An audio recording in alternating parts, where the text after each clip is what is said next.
Mas o nosso pronunciamento, senhor presidente, senhoras e senhores deputados, eu aproveitei esses 2 meses no hospital e dava uma enroladazinha nos médicos e comecei a estudar a Previdência Social, que eu já estudei muito essa Previdência, que tem 100 anos. Quem já escreveu mais de 40 livros teria que estudar a Previdência Social, como muitos aqui já fizeram e eu fiz também. Esse pronunciamento tem quase mais de 300 páginas sobre Previdência Social, que nasceu em 1923, muito importante para o país. E aí, quando eu terminei de fazer esse estudo, eu dei uma olhada, porque não se fez a cada 10 anos, a cada 20 anos, uma reforma na Previdência. Em 1923, a média de vida do brasileiro era de 40 anos, hoje ela chega perto de 80 anos e ainda está na lei aquilo colocado há 100 anos. Tivemos pequenas alterações, eu me lembro aqui no governo de FHC, um fator previdenciário, eu votei contra porque não era uma coisa de atender a todos. Depois no governo do meu amigo querido Lula, também em 2003, 2004, algumas alterações, votei contra também porque eu acho que toda reforma é importante. Fazer uma reforma para melhorar, reformar a casa, reformar o carro, aqui acolá eu dou uma reformadazinha no meu paletó, isso é bom, mas não se fazer uma reforma sem ouvir quem vai se beneficiar ou quem vai ajudar nessa reforma. Eu estive olhando as propostas anteriores, a proposta do governo Michel Temer, que conseguiu aprovar aqui nas carreiras, sem discutir a reforma trabalhista. Eu sou advogado trabalhista, eu sei que reforma trabalhista era importante, votamos contra porque não se discutiu como fazer aquela reforma trabalhista. E essa reforma da Previdência, olhando para ela como está e como também estava, não tem como querer fazer as coisas às pressas. A Previdência Social não deve 1 centavo a ninguém.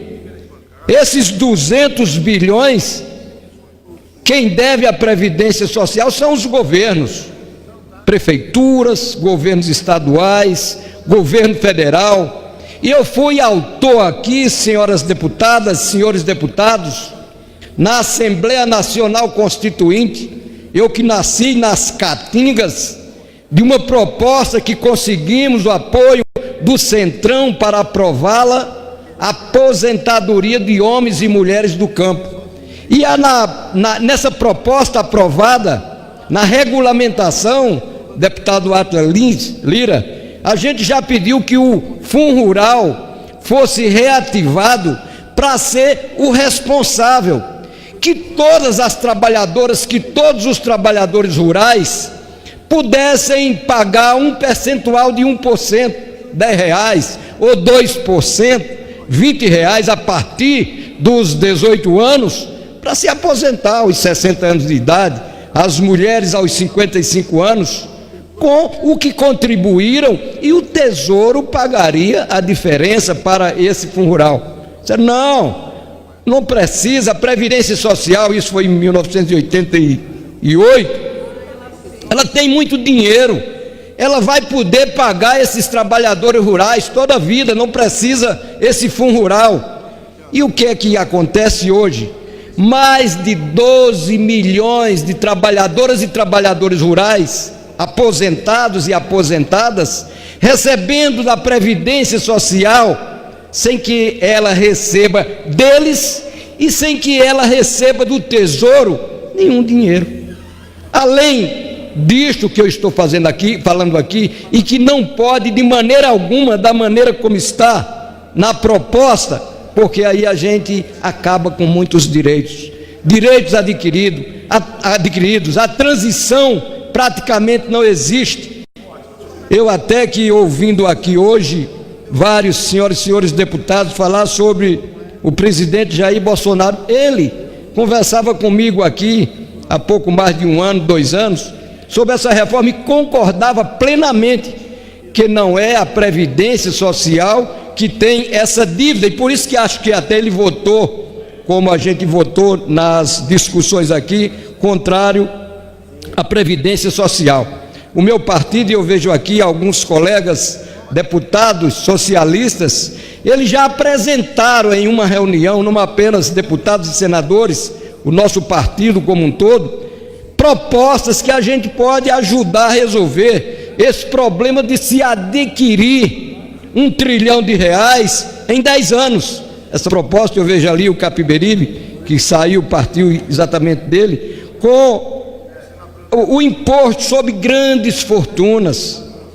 Porque quem tem grandes fortunas não vai fazer questão de pagar o imposto sobre o excesso dessa fortuna para ajudar o Brasil? A gente tinha aqui um imposto de 0,4%, e esse imposto fora tirado, pobre não pagava aquele imposto. No máximo alguém que recebia o salário mínimo num banco pagaria R$1 ou R$2.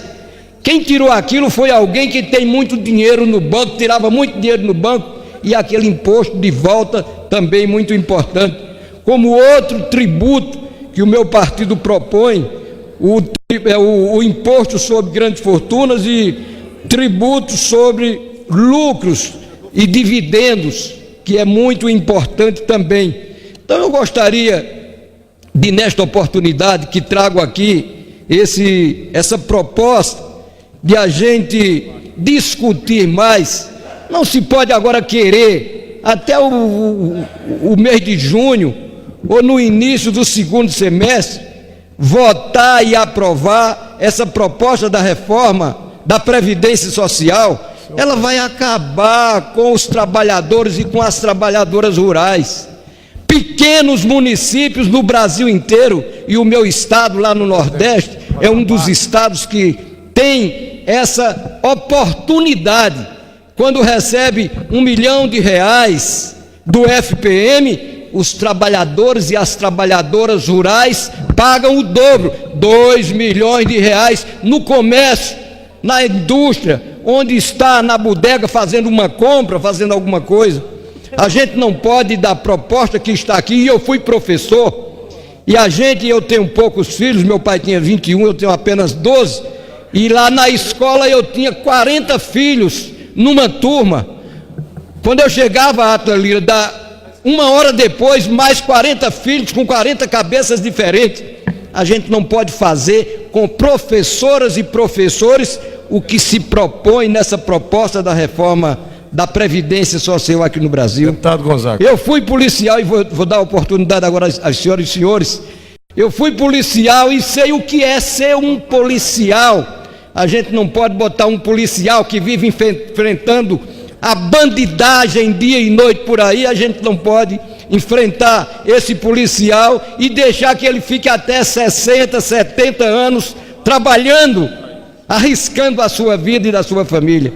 Então, feito esta parte, eu começo pelo deputado decano aqui, o Atlas Lira, do Piauí, depois a Vossa Excelência, e depois o Atlas Lira. Tem a palavra. Deputado do seu tempo, eu quero